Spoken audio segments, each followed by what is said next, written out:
abannabyabufuzi babateekako musango gumu. Abantu bonna abavuga babateeka aggravated robbery.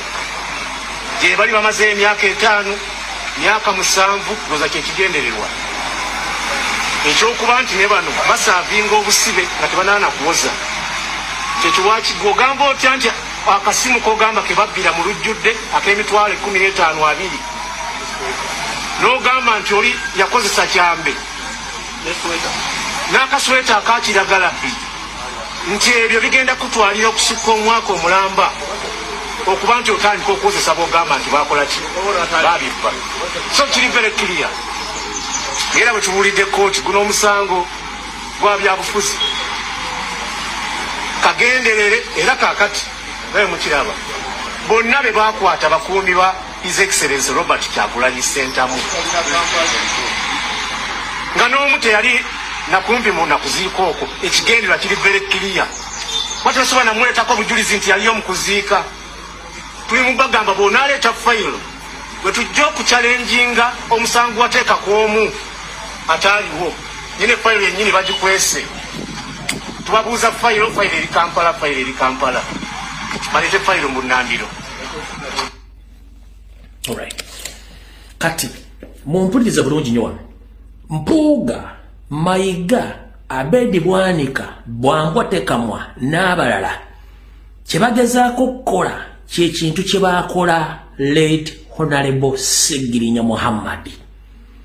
Nkiddamu Mpuuga, Mayiga, Anita Amongi, Abedi Bwanika n'abalala bonna abalwanyisa National Platform kyebagezaako okukola kye bayita justice delayed okuddamu okwongera fayiro ku bantu ba community bano babateeka mu kategori y'emu ng'ey'omugenzi Honorable Ssegirinya Muhammad bavundire mu komera sina kindi bafiireyo ye pulogulaamu yaabwe. Lwaki jo ku ssaawa za 5 nakoze security alert n'abala baagifunye information nga mu komera limu eri e Masaka ba prison wardens nga bakolagana ne Minister Barambarupa Mahara oba Barambarupa Magahara oba yani political whatever it is oyo Baramu asala byayewala yomuyita Barambaru Gahare nga Baramu yakagende Masaka mu komera enfunda B nga ayagala kukolagana n'abasajja babiri abakalamojja bakkirize babateeka ku fayiro emu ne Akirewo Kivumbi babateeka ku fayiro emu eya General Gaddafi ne Bobi Smart n'abala nti baali bakolaganye musango gw'okukuusa emmundu zijja ekkalamojjo zireeta mu Kampala mu bintu by'okuwamba gavumenti nga bakozesa emmundu.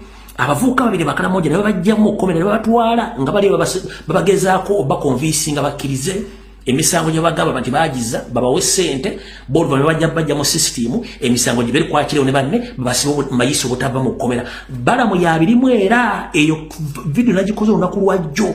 Kati mukulu Balamu Barupa Mahara oba Opamawala gwe sisobola kumanya mukulu buli kyoyagala ojja kifuna mu kiro. Buli kyoyagala ojja kifuna mu kiro. Lwaki si gwasoose okusavinga National Lovers Movement era sigge super minister wabula obuzibu olina hatred n'obutategererako ddala. One, ebintu bingi nnyo byagala okukola olwalero zze onokola video n'olumba Robert Kyagulanyi Ssentamu which is okolwadde bomulumba naye saagala mudde mukole comment nti abaana ba social media bavuba kuba gwosoose. Njala public esooka etegeere Balamu gwani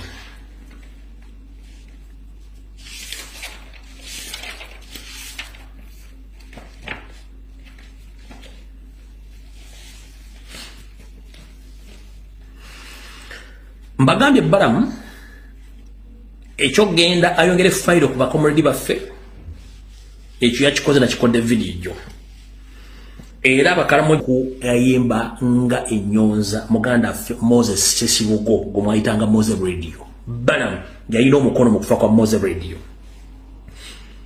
Abazze bangoberera Balamu yalina omukono mu kutta BMK Ibrahim Kibirige nanyini wotera Afrikana. Balamu yalina omukono. Balamu yeke nyini yenyigira mutera mu kutta eyaliko former coordinator wa National Platform omwami gwe bayita nga Nabasa Loni. Mr. President manyi kuno kwoli former coordinator of Western region gwaitanga Ronnie Nabassa balamu individually yakosa same ine batta Ronnie Nabassa chichecha tisaloni chichecha lwachi balamu yatta Ronnie Nabassa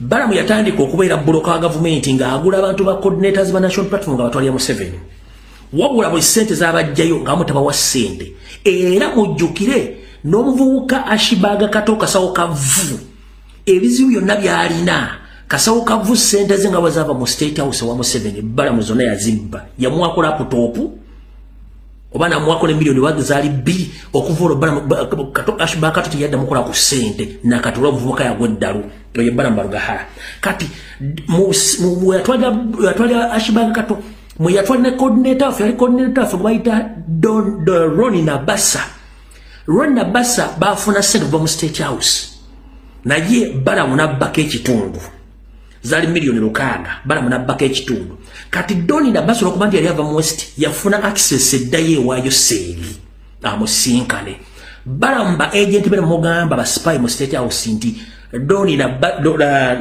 Nabassa yakomye wano era babadde nakafune muzeeyi balamu n'amanya nti bagenda mwalya balamu yakolagana abasajja ba mafia mu seemwayi ne iso ne batrackinga Ronnie Nabassa ne bamusetinga accident Ronnie Nabassa n'afa kino abakimanyako banyiga era basirika bw'okwata obulungi Bajjo Events ensonga kitakyalumba balamu Bajjo Events amanyi butya Ronnie Nabassa balamu bwe yamutta wano ng'amaze batwala mu State House olwo nga bagenze kusinkana museeyi bagenze musinkana ku faamu ye ekisozi oye Ronnie Nabassa ngenda mubalaga emifaananyi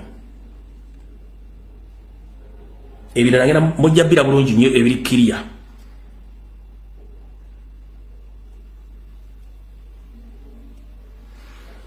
oye Ronnie Nabassa yali former coordinator waffe oye nnyini balamu yamwettirako ennyini single handedly mu ekyo ekisaati kyera ekisaddaako abantu oyo omulamu atunula nga terminator ye yatta Ronnie Nabassa oyo ennyini oyo gwe batali coordinator waffe wa western side of the country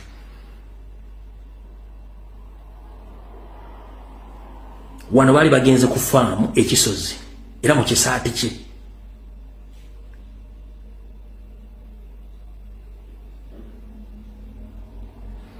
ye yamutta era bw'okwata obulungi Bajjo Events asobola okukubulira omulala yava ku musajja nga takyamulumba kubanga amanyi omusajja ali deddire ye yatta Ronnie Nabassa ye kennyini ng'akoze ebintu byali akoze okutta Ronnie Nabassa kati yo balamu gwe twogerako naye mbabulidde confirmed murders yalimu Moze Radio Sekibogo BMK Bulamu Wanga Kibirige ne Ronnie Nabassa n'abalala abantu bajja kujja baga ebintu nga mujja kutegeera mpola kubanga amulwawo kutegeera n'okuwakanya information ebeekoze eki ebeefulumye eyo ne njivuddeko mulessawo nja muddirako katono nnyo